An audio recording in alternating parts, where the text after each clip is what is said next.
Friends friends इस video में हम शिक्षा जगत से रिलेटेड न्यूज़ जो कि मोस्ट इम्पॉर्टेंट है वो सारी कवर करेंगे। तो सबसे पहले जो बिहार लोक सेवा आयोग है उसकी तरफ से एक लेटेस्ट अपडेट है 72वीं संयुक्त प्रतियोगिता परीक्षा जो CCE है उससे और नई नियमावली से रिलेटेड न्यूज है। तो सबसे पहले उसमें न्यूज है जो रिक्तियां निकली थी उनमें अब संशोधन हो चुका है। अब 1186 टोटल पद हैं, यानी कि 1186 संशोधित वैकेंसीज हैं।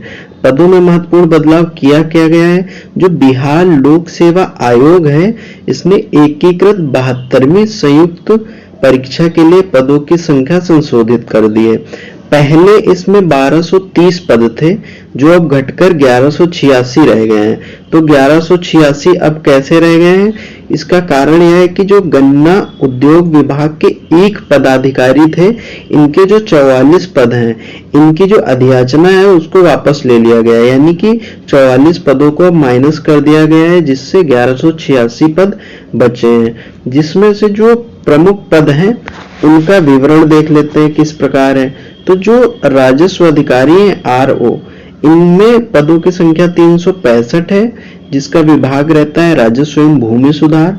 दूसरे नंबर पे अनुमंडल पदाधिकारी यानी कि SDM है, इनकी वैकेंसी 100 है। गृह सामान्य प्रशासन इनका विभाग रहता है। तीसरा है कि अनुमंडल कल्याण अधिकारी इनकी 101 वैकेंसी है जो कि कल्याण विभाग से रिलेटेड है। नेक्स्ट है प्रखंड पंचायत राज अधिकारी, इनकी 70 वैकेंसीज है पंचायती राज विभाग में। ये मेन वैकेंसीज थी।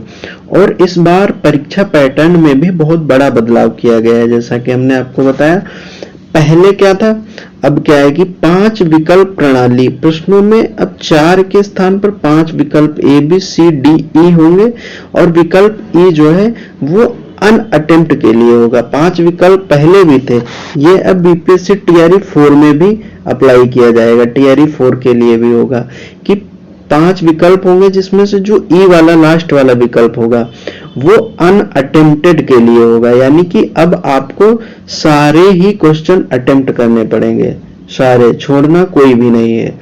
विकल्प E को यहाँ पे अनिवार्य कर दिया गया है। जैसे कि पहले क्या होता था, आपको आंसर नहीं देना है तो आप उसको स्किप कर सकते थे क्वेश्चन, लेकिन अब क्या है कि जैसे आपने ABCD में से कोई भी आंसर दिया तब तो ठीक है, कोई भी आंसर आपको नहीं देना है फिर भी आपको E वाला जो विकल्प है वो आपको भरना अनिवार्य होगा, अन्यथा निगेटिव मार्किंग होगी। जैसे कि आपको ऊपर से कोई भी विकल्प नहीं समझ में आ रहा है, नहीं भरना है, तो आप E वाला विकल्प चूज करेंगे। अगर ऐसा नहीं करते हैं तो आपके मार्क्स कट जाएंगे, यानी कि निगेटिव मार्किंग रहेगी।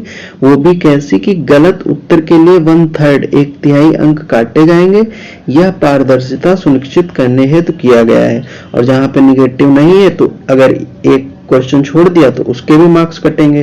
तो यानी कि अब विकल्प E को चूज करना अनिवार्य होगा। उसके बाद नेक्स्ट देखते हैं शिक्षक भर्ती प्रक्रिया। तो यहाँ पे गुणवत्तापूर्ण शिक्षा हेतु परीक्षा के चरणों में विस्तार किया गया है।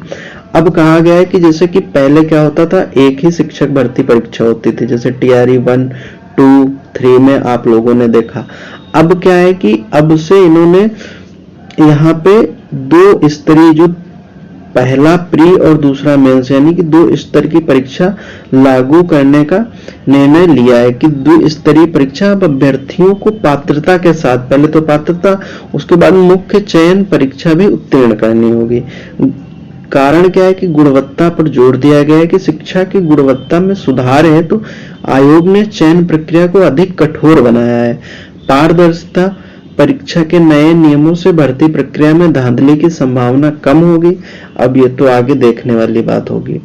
उसके बाद नेक्स्ट न्यूज है कि जो स्नातक बेटियां हैं इनके लिए 50,000 रुपए का प्रोत्साहन दिया जाएगा। वो कैसे कि जो मुख्यमंत्री कन्या उत्थान योजना है इसके तहत जो बिहार सरकार है इसके द्वारा स्नातक उत्तीर्ण छात्राओं को 50,000 की प्रोत्साहन राशि सीधे बैंक खाते में प्रदान की जा रही है।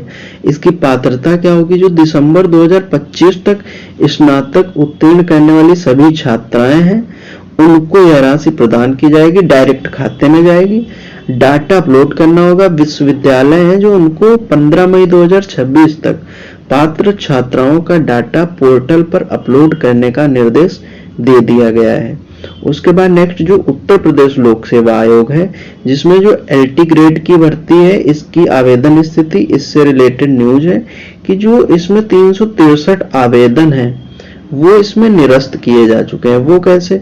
जो LT ग्रेड अंग्रेजी एवं गणित से रिलेटेड है कि UPPSC ने अंग्रेजी और गणित विषयों के लिए प्राप्त आवेदनों की जांच के उपरांत 363 अभ्यर्थियों के आवेदन निरस्त कर दिए हैं, जिनका मुख्य कारण ये रहा है कि वांछित दस्तावेजों की कमी है, जैसे आयु सीमा का उल्लंघन कर दिया और विषय संयोजन में विसंगतियां हैं, जो कि सब्जेक्ट उनको सिलेक्ट करना था उसमें कोई भी दिक्कत हो गई होगी, इसी से रिलेटेड थे, तो उनको निरस्त कर दिया गया। तो फ्रेंड्स, अगर वीडियो आपको हेल्पफुल लगे तो वीडियो को लाइक करें और इसी प्रकार की शिक्षा जगत से रिलेटेड न्यूज प्राप्त करने के लिए आप चैनल पे बने रहें।